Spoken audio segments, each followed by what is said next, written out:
कई दफा ना गुरुओं के विवेक पर सवाल उठाया जा रहा है और इसमें कुछ तर्क सही भी हो सकते हैं, कुछ गलत भी हो सकते हैं।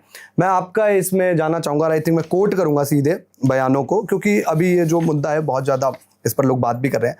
सबसे पहले अनिरुद्धाचार्य महाराज जी, उन्होंने कुछ बयान दिया ऐसा जिसमें उन्होंने कहा कि जो आजकल की लड़कियां होती है 25 साल की उम्र हो जाती है, वो बहू होने के लिए सही नहीं रहती और उनका मतलब अफेयर चल रहा होता है 2-4 जगह, इवन कई दफ़ा और भी चीज़ों पर बात की है।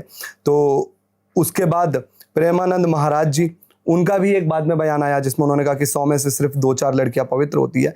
तो सबसे पहले अनिरुद्धाचार्य महाराज जी के बयान से आपका हम जानना चाहेंगे, आपको ये बयान कितना सही लगा और इसके अगेंस्ट जो चीज़ें चल रही है, इवन बहुत सारे लड़कियों के बयान आ रहे हैं, बहुत लोगों में गुस्सा भी है, वो किस हद तक सही है? देखिए, सबसे पहले तो साधुशाही में जिस पद पर हम हैं, भगवान जगतगुरु रामानंदाचार्य के पद पर हम हैं। जी जी। हमारे पद में बैठे हुए सशरीरधारी साधु को भी भगवान कहा जाता है कि भगवान जी आ गए। भगवान जी, आप हमारे किसी शिष्यों से बात करेंगे तो वो कहेंगे आपको भगवान जी का, जगतगुरु भगवान का रथ आ गया, जी जगतगुरु भगवान पधार गए, जी जी, जगतगुरु भगवान आ रहे हैं। सामान्य जब जयकारे लगते हैं तो लोग बोलते फलाने महाराज की जय हो, लेकिन जब जगतगुरु का, शंकराचार्य का जयकारा लगता है तो कहते हैं जगतगुरु भगवान की जय हो। हम जिस स्तर पर बैठे हैं, चाहे वो अनिरुद्धाचार्य हो अन्यथा कोई ही हो, ये सब शिष्यवत परंपरा में है, क्योंकि रामानंदाचार्य विश्व का सबसे बड़ा संप्रदाय है।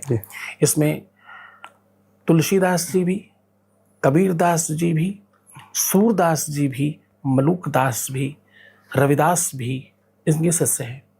इनके शिष्य मतलब मेरी परंपरा के शिष्य हैं। इनके शिष्य में जब कहूँ तो आप ऐसे समझिए कि रामानंदाचार्य भगवान के शिष्य मतलब रामानंदाचार्य तो अब मैं ही हूँ। जी जी, उसी पद पर मैं हूँ, भगवान उनकी जगह पर मैं हूँ जी, तो मेरे ही शिष्य हैं। जी जी। लेकिन कोई आपका ही अपना बेटा हो, आपका ही अपना बच्चा हो और आपका अपना ही हो, अगर उसकी भाषा चाहे तोतली ही क्यों ना हो, गलत कहने का अधिकार तो किसी को भी नहीं है, वो चाहे कोई भी। तो आप मानते हैं गलत कहा है उन्होंने? हाँ, मानना ही चाहिए। कौन नहीं मानेगा और क्यों नहीं मानेगा? क्यों नहीं मानेगा? हर बात को कहने के लिए हर भाषा का एक अधिकार है। हर व्यक्ति को एक तरीका है बात करने का। एक पिता अपनी बेटी से कैसे बात करेगा, एक भाई अपनी बहन से कैसे बात करेगा, एक पुत्र अपनी माँ से कैसे बात करेगा। जो बात करने का ढंग, आप क्या कहना चाहते हो उससे ज़्यादा महत्वपूर्ण है आप कैसे कह रहे हो। तो भाषा, तरीका, ढंग बहुत अनुकूल होना चाहिए। यद्यपि आप अनिरुद्धाचार्य जी की जिनकी बात कर रहे हैं, वो उनका मानस पवित्र है। वो ऐसा कुछ नहीं कह रहे हैं जो विषय गलत हो, या किसी उसको गलत तरीके से प्रस्तुत किया जा रहा है। सनातन को में सबसे बड़ा दोष यही है कि सनातन के विरोधी सनातनी ही होते हैं, दूसरे नहीं होते ज़्यादा। अच्छा। बाकियों की संख्या कितनी, बहुत थोड़ी। वो सनातनी ही होते हैं जो सनातनियों के लिए विरोध में आगे हो जाते हैं 2 मिनट के अंदर। आपने अच्छा कितना किया वो पता नहीं, बुरा कुछ हुआ है, अच्छा हुआ है कि नहीं ये भी नहीं पता। अच्छा। लेकर, क्योंकि वीडियोस में तो क्या है, आप एआई से जनरेट कर लीजिए, कौन पता कर लेता है, यहाँ का शब्द वहाँ का शब्द यहाँ का शब्द बना करके एक वीडियो बना लीजिए। लेकिन गुरुजी, उनके जो अनिरुद्धाचार्य जी के कई हम देखते हैं वीडियोस वायरल होते हैं बड़े सोशल मीडिया पर, मतलब एक नहीं आपको कहीं 50 वीडियो मिल जाएंगे और आई थिंक उनका कंटेंट उनकी तरफ से ऐसा आता है या बोलते हैं ऐसा है जो वायरल हो जाता है, क्योंकि उनके अंदर कुछ अलग होता है। तो ऐसा भी नहीं ना कि फिर हर चीज़ एआई से ही उनकी जनरेट हुई हो, उनके ऊपर भी फिर सवाल उठते हैं कि आपने ऐसा बोला था बिकॉज ये इस तरीके से वायरल हो रहा है। नहीं, मैंने आपको जैसे कहा कि चाहे वो आपका पुत्र ही क्यों ना हो, यद्यपि मेरे शिष्य हैं, लेकिन वो चाहे आपका पुत्र ही क्यों ना हो, गलत भाषा का तो किसी भी तरह से समर्थन किया नहीं जा सकता। समर्थन अच्छी चीज़ों का ही किया जा सकता है। ये 100% ठीक है कि जो भाषा चाहे वो एआई से भी अगर बनाई गई हो तो ऐसा बनाने वाला भी दोषपूर्ण है। अगर उन्होंने खुद भी कहा है तो भी दोषपूर्ण है, गलत है। आपकी भाषा, आपका तरीका, आप कौन हैं, आप क्या हैं, आपकी मर्यादा क्या है, आपको क्या बोलना चाहिए, वो 100% निंदनीय है। जो उन्होंने कहा ये निंदनीय है, इस निंदा करता हूँ मैं, घोर निंदा करता हूँ। और मैंने कई बार फटकार लगाई उनके सामने से भी फटकार लगाई। कि मेरे फटकार लगाने के बाद उन्होंने किस तरीके की बातें मत किया, माफी भी मांगी है उन्होंने। जी जी, बिल्कुल ऑन वो रिकॉर्ड। क्या मतलब आपसे जब वैसे निजी रूप से मिलते हैं, जब जी, मतलब ऑफ कैमरा नहीं रहता, तो क्या इसी तरीके की बातें करते हैं या फिर थोड़ा कैमरा या उस टाइम पे कथा में उनका अलग व्यवहार होता है? ये बहुत सहज, बहुत सरल, बहुत सीधा बालक है एकदम। मैं ये कहता हूँ बहुत सेवा भावी बच्चा है। आज उस छोटी सी आयु में उसने 30,000 40,000 लोगों का नित्य भोजन चला रहा है। जी, देश की सबसे बड़ी रसोइयों में से एक रसोई चला रहे हैं वो। देश में माताओं के संवर्धन के लिए, सेवा के लिए आयाम चला रहे हैं वो। उनके प्रयासों को देखते हुए मुझे लगता है कि ये सब छोटी छोटी चीज़ों पे बहुत फोकस करने के बजाय हम लोग उनको ऑलरेडी डांटते हैं, समझाते हैं।